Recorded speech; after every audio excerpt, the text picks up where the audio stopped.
Sugoli swagweg sali hok ni wak sonod ni yunget sungoi ne da no tunichi wa gadli hunde ne kai ga keli hunyani agung gwet da suha kai ga tonji de galung dadung kanu sot jinichi hadiende tane ne jini dwo no don't go ne. I extend my greetings here today, everybody, to you all, and you all know me. I'm Sully Hokt. That's my Indian name. That's the kind of name I have, and the position I hold here is I teach our language in our community. I work here at the log building, and I teach some of our people on how to go about revitalizing, using our language, how it goes together, understanding, and all that. Anyway, I've been asked to talk about one word here today, and that word is Yadde Swali Waganle.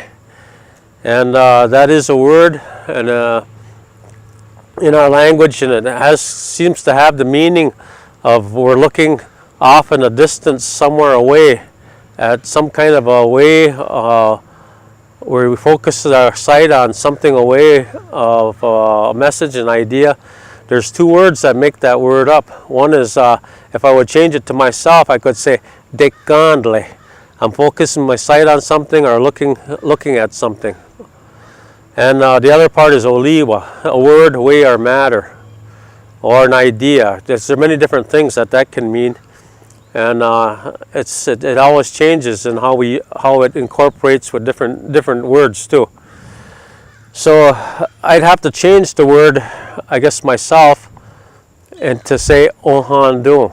Ohandu is in front of, or I guess that's what it means, in front of. Ohandu yatdundwaganlak. Yatdundwaganlak. We're going to be looking into the future, ahead, somewhere ahead. All of us will look ahead. We'll be looking ahead. And that's how I would change it. I changed the pronoun in it to be inclusive of myself, everybody included. I can also put the oliwa back in there. I took it out, and I could say ohandu yatdundwali waganlak. And that's also too, we're looking for some kind of an idea, looking ahead for an idea or a word, a matter, a subject, any of those types of things. So I can also just say dedwagandle. We're all looking at something. We're all focusing our sight on something. So there's different ways to use these words here, and actually it sounds better if you use several different words and kind of make up a sentence rather than just focusing on one word. It usually turns out a little bit more specific as to what you're trying to say. But we can say ohandu yatdundwaganlak, and that we will all be looking ahead. So I guess I'd like to say about that much here on that particular word that I was asked to talk about here today and translate. Tonigaonak. Today, that we are all looking forward to how best to budget the funds that are the income of the Oneida Nation of Wisconsin. And in order to look forward, we must also look back. If we do not study what we have been through, we will probably repeat some of the same mistakes, if you will, that others have repeated in times gone past. And I would like to read just one sentence or a couple of sentences written by Hyson Dockstader in 1941. And he says this: the old couple, Martin Matoxen and his wife, had been defrauded by our own Indian lawyer, I will not say his name at this time, through speculation on the Menominee Indian claim, which he was working on, the Indian lawyer was working on. They mortgaged their farm to double the principal with interest. There were about 10 victims of this fraud speculation, which all lost their farms and their homes. And the point is that they wanted the money now, and that happened with many, many people who had their allotments, and they had income, they had good farms, and they mortgaged their farms. They spent their money on the latest automobiles and good clothes and high living. The point I am making here is that no matter what our income is, even if it is very substantial, we all need to save part of it. And it includes for the tribe that the tribe needs to save part of it, as does the individual. We must look to the future. If we're comfortable now, we have to prepare for ourselves and our children and our grandchildren to be comfortable also in the future. Going forward to me means funding and prioritizing things that ensure that future generations have the option to live as a community. So funding things like housing, funding things like obtaining a control of the land within the reservation boundaries, having jobs here available, to me promotes keeping people here. And when you raise your families here and you're interacting with each other, we got a better chance of saving our things like our language and our songs, our dances, things like our sense of humor and who we are as a people and where we came from. All of that by looking forward.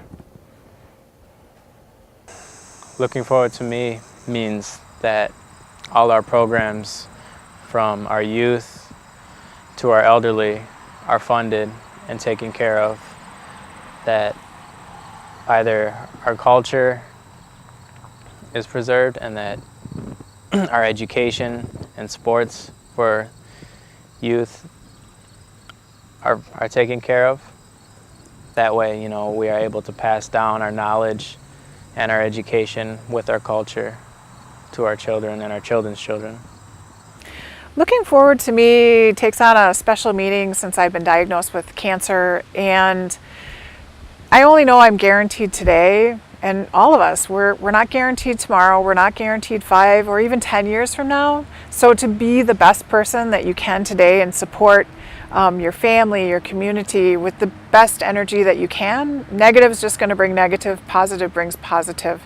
When I look at the tribe, looking forward, to me, I like the word sustainability.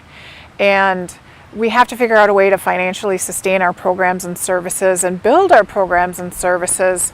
When I really look at the sustainability of it, it's really about putting that money aside to make sure that those programs and services are there. And then on the other side is, do we have the best organization that we could possibly have within, treating each other, being there for each other, and helping to support this great organization that we work for. So that's what it means to me, sustainability.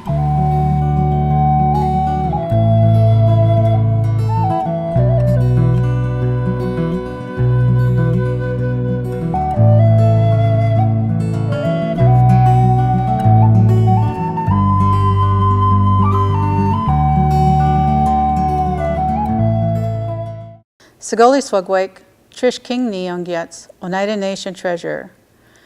Our vision is to strengthen and protect our people, reclaim our land, and enhance the environment by exercising our sovereignty.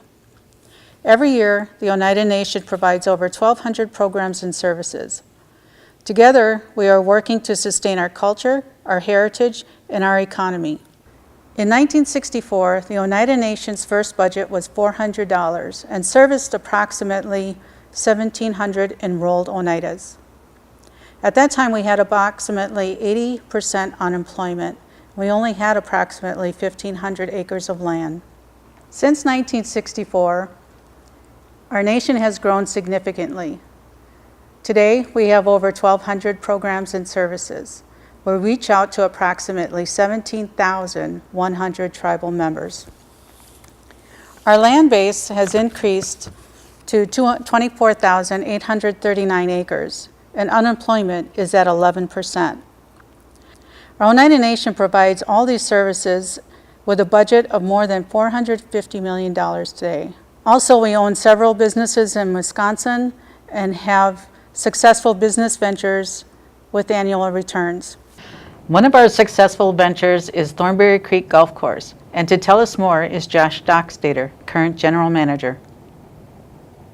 Hello, I'm Joshua Dockstader, your PGA General Manager here at Thornberry Creek at Oneida. Thornberry Creek at Oneida is already the best golf course in the region, but now the world is going to know about it as well. With the Thornberry Creek LPGA Classic happening next year, July 3rd through the 9th, we will be featured in over 75% of countries around the world. And we're expecting over 70,000 spectators on site to help educate them not only on our product, but who the Oneida people are as a culture, and help educate them on what we do and what we have to offer. We expect to see you there, and we can't thank you enough. The nation's tribal budget includes revenues from federal grants, state grants, investment income, and tribal revenues. The size of our tribal operations needed to service the membership requires a budget that focuses on improving outcomes, managing our debt, and planning to meet our goals and objectives. One of our most important objectives is reducing debt, and here to explain this initiative is Larry Barton, CFO. The manner in which we have accelerated debt retirement, rather than paying the bank not only the principal but the interest cost and expense with that, by paying down our debt service, we can utilize that available resource to support gaming, retail, and other related development initiatives that we feel can positively add to resources to fund programs. The budget is a necessary tool to ensure we are providing essential government responsibilities, such as community development, language and culture, education, public safety, healthcare, housing, land, and employment. So let's take a look at the plans for the upcoming year in some of these areas. Hi, I'm Troy Parr with the Oneida Development Division. Over the past few years, we've created new infrastructure, roads, water, and sewer to support future development in Central Oneida. One of our goals is to create a sense of place where people want to be, a place to get together, see friends, and have a cup of coffee. Over the next year, we plan on doing additional planning for Central Oneida, potentially additional acquisition, and carrying out some efforts of redevelopment. So over the next few years, you'll be seeing some new buildings, new structures, new places that emerge in Central Oneida. And our efforts have been and will always be creating a place that is uniquely Oneida. Hi, my name is Barb Kolich, and I work for the Human Resources Department. Today, we have over 2,700 employees. About 1,000 employees work for the gaming division, and we have over 1,700 employees who work for the program and services area. We're planning to raise the minimum wage to $10.10 an hour for the purpose of recruiting and retaining frontline employees. One of our goals is to be more sustainable. We try to be more sustainable by increasing and using resources that we already have to help our cattle grow better, our crops yield higher, and our buffalo grow faster. My name is Dale Wheelock, Executive Director of Housing. We provide services for our Oneida community members. Number of tenants, total family members we serve is 1,194 at this time. We have 374 units composed of low-income rental. They're all income-based. There's also a home ownership program, special units for the elders, and also people with disabilities. So we have 10 units that are totally 504 compliance with American Disabilities Act. Plans for the future include an additional 12 units for elder cottages to be located over in those locations in the elder community. Infrastructure is in place, so we're just now, as money comes in, then we start providing the monies that we can use for new construction. From the hard work of our ancestors, we know sustainability is a necessity. It is the ability for our current generation to look forward and create a way for the faces yet to come to have the same or better opportunities and benefits we enjoy today. This is our responsibility, and our current budget provides for all of these. Yawanko.